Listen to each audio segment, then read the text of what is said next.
Hey all, welcome to It's 420 Somewhere. Today we're going to talk about the Department of Justice and guns versus marijuana, and then we're going to talk about psychedelics in Oregon and like what the heck is going on with mushrooms. So there's this fascinating lawsuit going on right now that is trying to make it so people with medical marijuana cards are able to access guns. It seems silly that they're not able to access guns, so they're thinking, well, why this should be changed? This doesn't make any sense. The Department of Justice then has recently tried to dismiss this case from the court system for a number of reasons that are slightly enlightening. However, I think for me, I'm going to kind of give a more generous reading of this because this isn't really Biden's stance. In the Trump administration, there was a lot of the Department of Justice being Trump's DOJ and him wanting it to be kind of his like bodyguards, basically. That was not a precedented way of dealing with the DOJ, and I believe that that Biden has kind of tried to get back to that past way of like being a very separate thing, the Department of Justice being very separate from the Biden administration. Now, I think a lot of my viewers are distrustworthy of that, thinking that like, yeah, they're saying one thing and they're actually doing something behind the curtains, and that may be the case. I don't personally think so, but anyway, so let's get into the story.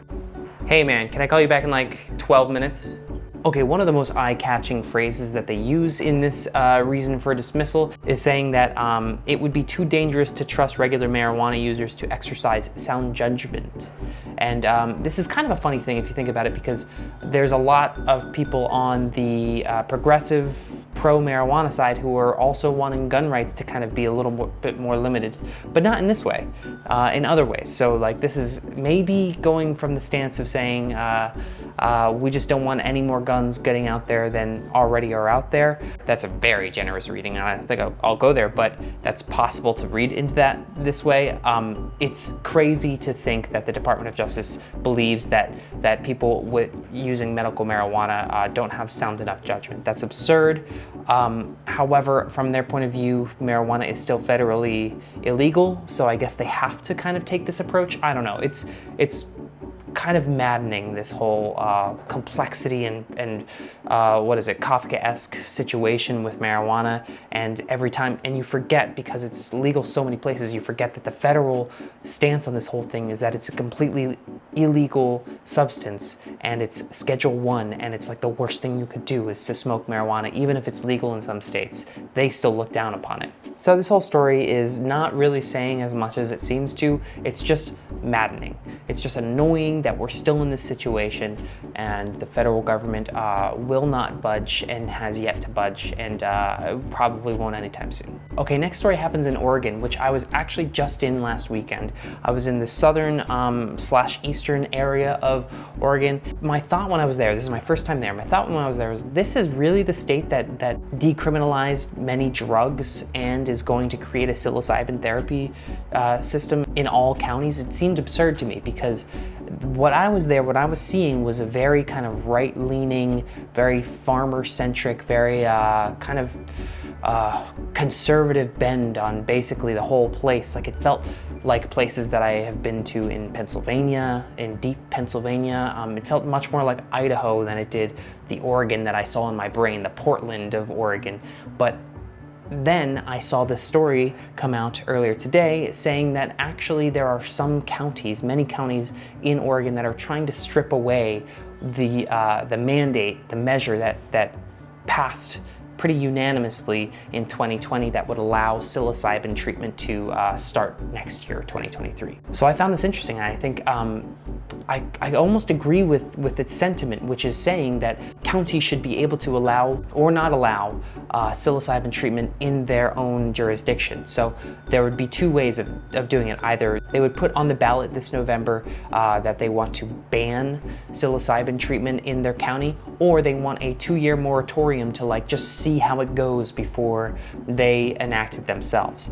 That second situation seems to me much more understandable, and I'm totally cool with that being on the ballot. The idea of banning entirely is just like, that's silly, because there's so much more and more and more studies, so many more things coming out showing that there's a huge benefit to psilocybin treatment. 2/3 of the counties are putting some sort of this on the ballot in November. So it'll be really interesting now to not get a whole Oregon approach to psilocybin, but we'll get, you know, county by county approaches. And there are about 30 counties in Oregon. So you might have a very different looking Oregon at the end of this than we were expecting in 2020. The article that I read about this in Marijuana Moment goes into saying that this actually could be a problem because it's going to create a more patchwork treatment center or system, and that you might have to drive very far to go to treatment. But that's silly because they're still getting it in the state, and the idea of it being patchwork is not a problem. It's just you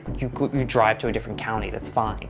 So I disagree with Marijuana Moment saying that, but I will find this really interesting to see how exactly Oregon's going to vote on this, because some of the places that I was in this weekend in Oregon are definitely going to vote to ban psilocybin treatments because they don't seem like the people who would want that. And in terms of the moratorium, I totally get that because it's a brand new thing, and some people, many people, are not the kind of people who want to be the guinea pigs of something brand new. And so they'll probably allow the more progressive counties to do it first, and then in 2 years, maybe they'll start doing it once it starts to show actual benefits and we can see it on paper, helping people with depression or PTSD, or even people who just want to get out of their kind of like fixated mindsets. So I'm very curious to see how this goes, and I'm extremely curious to see when the psilocybin treatments start to open up next year, 2023. And that's what we've got today. We'll be back later this week, probably Friday, with some more stories. I'll see you then.